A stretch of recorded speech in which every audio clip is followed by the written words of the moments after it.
Saat Nabi Muhammad berusia 4 tahun, ia bersama saudara sepersusuannya pergi untuk bermain. Ketika keduanya sedang bermain bersama, tiba-tiba datanglah malaikat menghampiri Nabi Muhammad SAW. Setelah itu dibaringkanlah tubuh Nabi dan dibelah dadanya, sehingga dikeluarkan gumpalan darah hitam dari hatinya. Gumpalan darah hitam itu adalah sifat buruk yang berasal dari setan. Lalu malaikat tersebut memasukkan rasa keamanan dan ketenangan serta menjadi dada Nabi Muhammad SAW.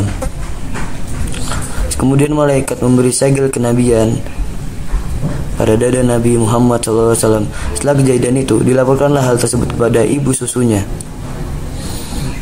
yaitu Halimatus Sa'diyah. Lantas Halimah langsung menjemput dan melihat Nabi dalam kondisi pucat sambil menangis terseduh-seduh karena kekhawatiran Halimah atas kondisi Nabi Muhammad yang masih berusia balita tersebut. Ia dan suaminya mengembalikan Nabi Muhammad SAW kepada ibu kandungnya, yaitu Aminah. Kemudian beranjaklah Halimah meninggalkan Nabi dengan penuh kesedihan sambil berlinang air mata karena begitu berat melepas kenangan indah selama mengasuh Nabi Muhammad SAW. Aminah kembali mengasuh Ananda kesayangannya dan penuh kasih dan kelembutan, sampai tiba saat Aminah hendak berkunjung ke rumah keluarganya suaminya yang merupakan ayah Nabi bernama Abdullah.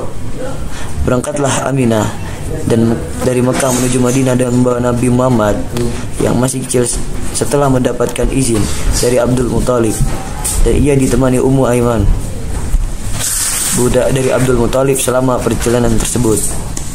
Saat itu usia Nabi beranjak 6 tahun. Dalam perjalanan pulang ke Mekah, Aminah tertimpa sakit yang parah sehingga menghentikan di daerah bernama Al-Abwa, sebuah daerah yang terletak di antara pertengahan Mekah dan Madinah. Tibalah momen tersulit bagi Nabi Muhammad. Dengan penuh kesedihan menyaksikan ibunya tercinta meninggal dunia. Jadilah Nabi Muhammad SAW seorang anak yatim piatu sejak itu.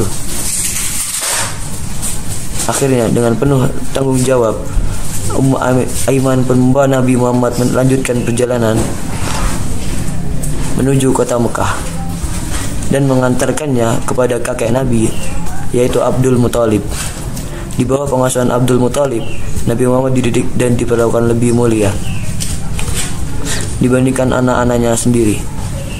Nabi kemudian tumbuh besar bersama keluarganya Abdul Muthalib.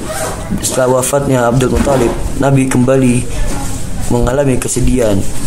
Lantas Abu Thalib, paman Nabilah yang menggantikan peran kakeknya untuk mengasuh Nabi Muhammad SAW. Di waktu setelahnya, dalam kondisi keluarga yang miskin, Abu Thalib tetap bertekad untuk mengasuh dan membesarkan keponakannya ini. Meskipun dirasa sulit, namun alhamdulillah keberkahan datang sejak pertama kali Nabi tinggal bersama keluarga Abu Thalib. Sebelum kehadiran Nabi, keluarga Abu Thalib selalu kesulitan memenuhi kebutuhan makan dan minum. Anehnya, sejak Nabi tinggal bersama mereka, kebutuhan makan dan minum menjadi cukup. Misalnya ketika Nabi meminum susu dari 1 gelas, kemudian yang lainnya meminum dari gelas yang sama, maka hal itu mencukupi hingga orang terakhir meminumnya.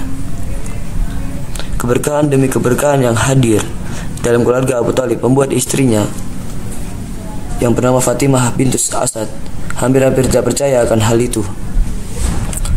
Cinta Fatimah semakin tumbuh bersemi dalam mengasuh Nabi Muhammad SAW. Ia didik Nabi dari masa kecil hingga masa remajanya. Bahkan sampai Nabi Muhammad SAW menikahi Khadijah, Fatimah bintu Asad adalah sosok yang di kemudian hari masuk Islam setelah wafat suaminya itu, Abu Thalib.